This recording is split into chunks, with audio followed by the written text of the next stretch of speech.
To talk about all that's happened in the first 100 days of Modi 3.0, we are joined live and exclusive on India Today at this time by one of the senior-most ministers in the Narendra Modi government, Minister for Commerce and Industry, the BJP Lok Sabha MP from North Mumbai, Piyush Goyal.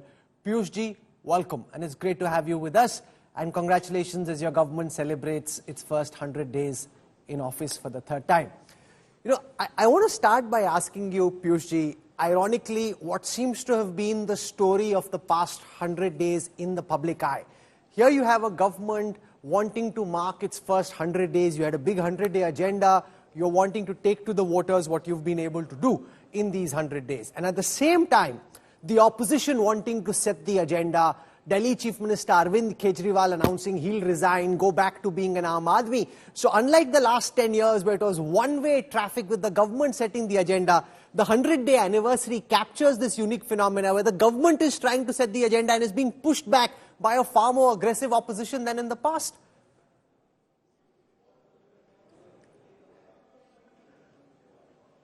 Now, where is the pushback? It's a matter of shame that an entire party and its chief minister are almost proven to be culpable and have been in jail for the investigations. Charge sheets are expected to be filed, and any effort to resign and try to change the agenda is not going to work. The people of Delhi have seen this corrupt government. This chief minister stands totally exposed, and it's a vindication of the investigative agency's findings that he has been forced to resign. And I don't think the people of Delhi are going to be amused or influenced by this charade. They have seen through the corruption of the Aam Aadmi Party, and they'll make sure that this resignation is permanent. Piyush ji, the big difference between the past 10 years and the past 100 days is that the BJP now needs the support of allies like the Janata Dal United and the TDP, which wasn't the case earlier. As one of the senior-most ministers in this government, can you explain how that has internally changed the nature of governance? I know the government is seeking to convey continuity, but from within, from your lens, how is it having to take allies on board different from being able to do your own thing without being dependent on what allies think of your decisions?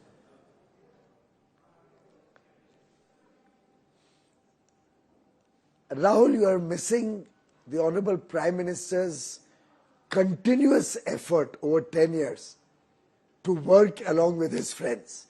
So right from 2014, 19 and now 24, in each of the three governments, we had representatives of our allies. Even in 14 and 19, when we on our own had an absolute majority, the BJP, we respected our alliance, the National Democratic Alliance.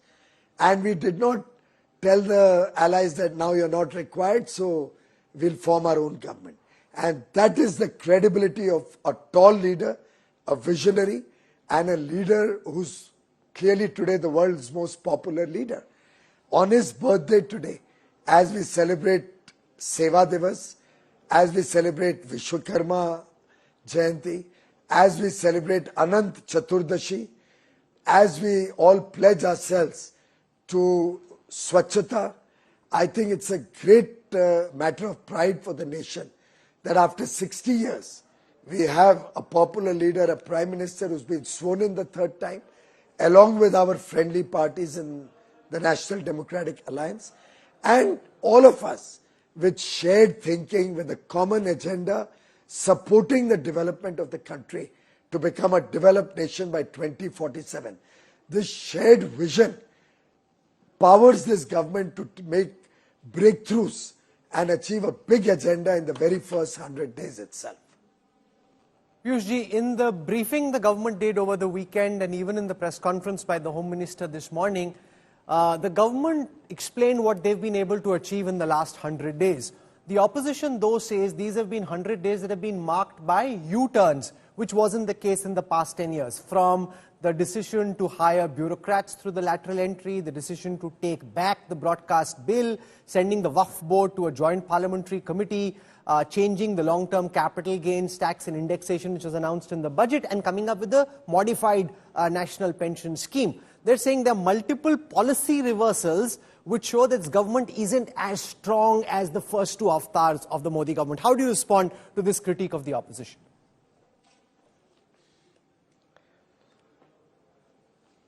Rahul, I think you have been observing our government's efforts and work and Mr. Prime Minister's own thinking for the last many, many years, whether it was in Gujarat, whether it's in Delhi at the central government. You know, he's the longest serving popular leader elected by the people when you combine his work as a chief minister and the prime minister. But one thing which he has consistently followed and which is a distinct trait of a good leader is that he's a listening leader. He's a leader who's responsive to the need of the times and the needs of the people. He has never shied away from being willing to change track, but always has remained on the course to do what is best for the country. So I don't think there's been any U-turn. If at all we allowed both options, the indexation in long-term capital gains and the new simplified version of capital gains, it's only a reflection of a listening government who felt that nobody should be disadvantaged because of our actions. The 45 people who were sought to be recruited through lateral entry, the policy needed a little tweaking. In fact, when we introduced lateral entry, it was declared by the Home Ministry that it will respect all the necessary government procurement principles. And therefore, we found that this needs to be corrected and probably brought in another form. So I don't see any rollback. These are small issues where we have demonstrated to the people of India that this government and this leader cares for his people, listens to them, and is always willing to have changes along the way. Piyush ji, can you explain what you think are the big ideas of Modi 3.0? You know, we saw last time Article 370 being brought in. What are the big ideas that you think you've been able to implement in the last 100 days, which you have in your agenda plan for the next 4+ years? The big ideas that you think will define Modi 3.0?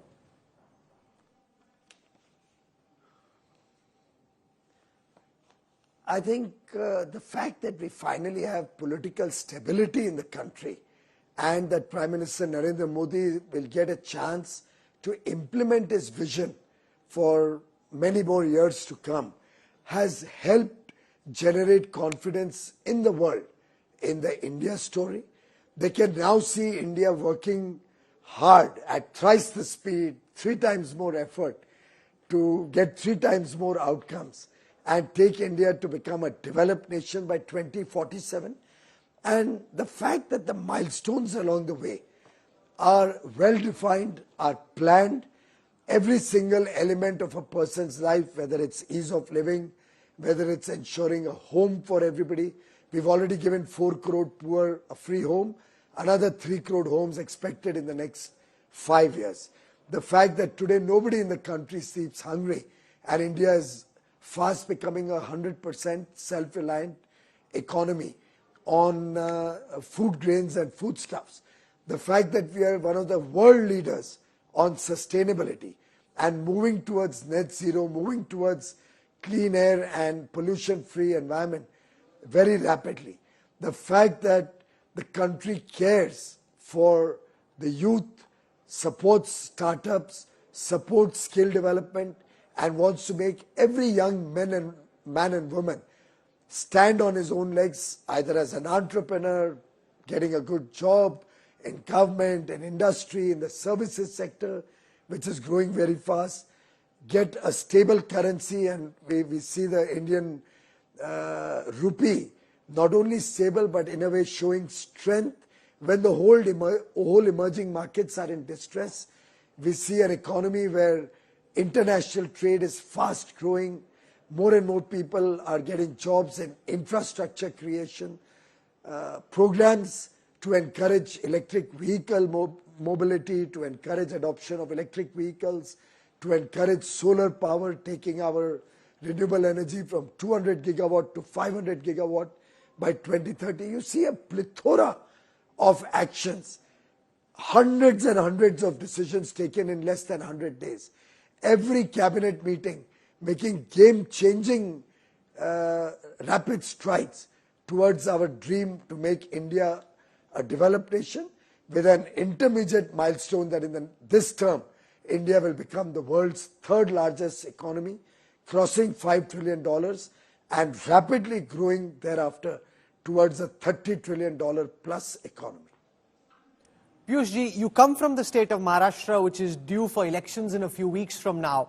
There are elections in Haryana, there are elections in Jharkhand. Do you accept that these three states and the verdict that voters throw up in the state assembly elections becomes key to determining the political future of the government? If you're able to win many of these states, it will be sab changa si, Modi ji is back to normal and the BJP is back to being ascendant. If, however, there are poll reversals, could that undermine the pace of reforms going forward?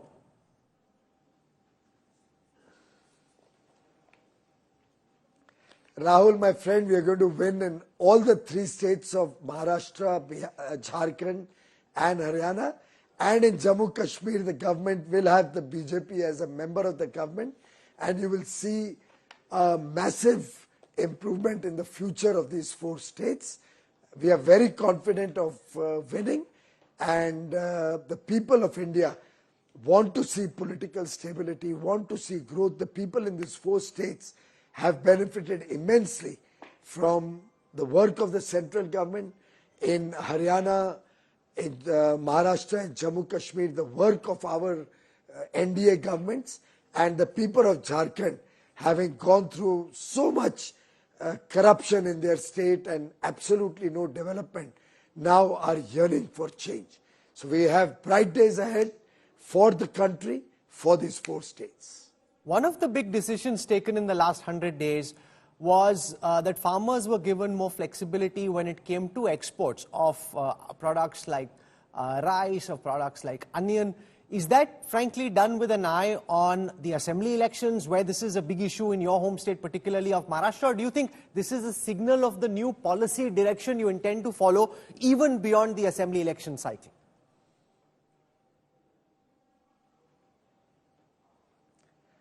Rahul, ever since 2014, and I have personally been a part of meetings where the Honorable Prime Minister repeatedly tells us that any decision my government will take, the Honorable Prime Minister's government will take, will always be based on what is good for the country, national interest, the people's good.